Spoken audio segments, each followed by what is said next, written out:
Well,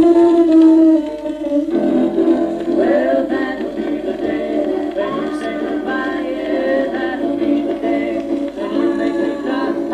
Say you're gonna leave, you know the lie, girl. That'll be the day when I die. Well, you give me all your loving and your first loving, all your first kisses and your funny shoes. You say you love me, baby, until you tell me, baby, that someday, well, I'll be good. That'll be the day when you make me cry.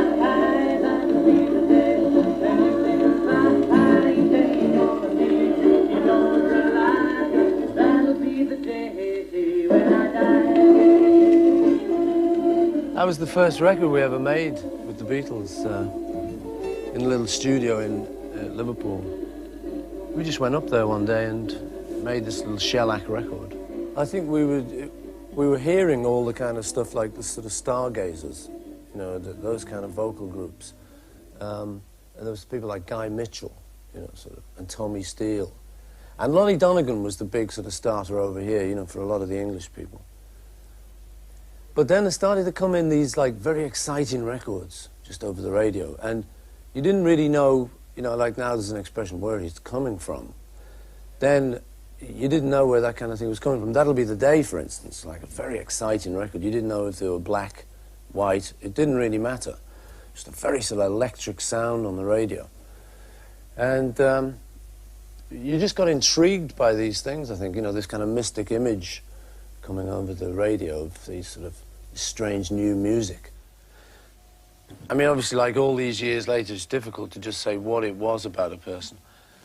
But then I think you were looking at all the stars like Elvis and over in England, Cliff Richard and stuff, and they were all, they're really good-looking fellas, you know.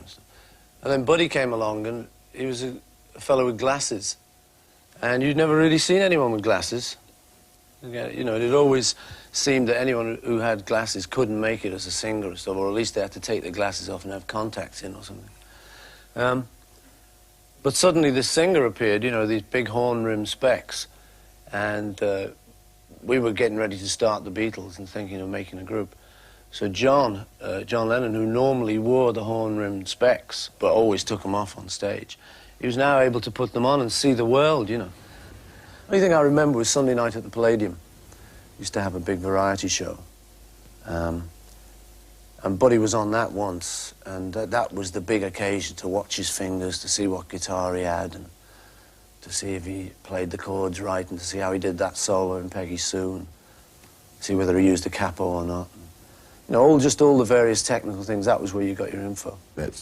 That's the beauty of Buddy's thing for me, is the self-containedness of it all. He didn't need anybody else. He didn't need to worry about, you know, songs. He could just put it all together. He had a great band. You know, I mean, God knows how he got it together, but he was the first one to do it. I mean, until the Beatles turned up, probably, and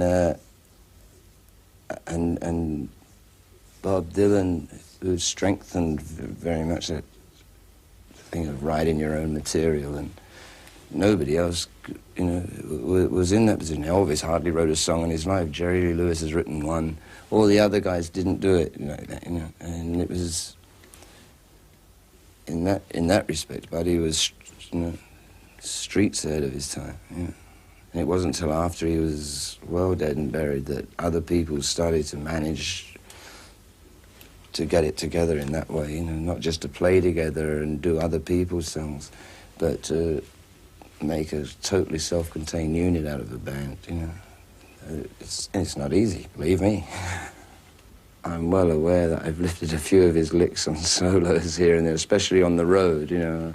That's the other great thing about Buddy. It was a working music, you know. It worked on stage. You could do it in the studio and you could do it on stage, you know, without any extra effort. It worked. You know, it was a beautiful piece of precision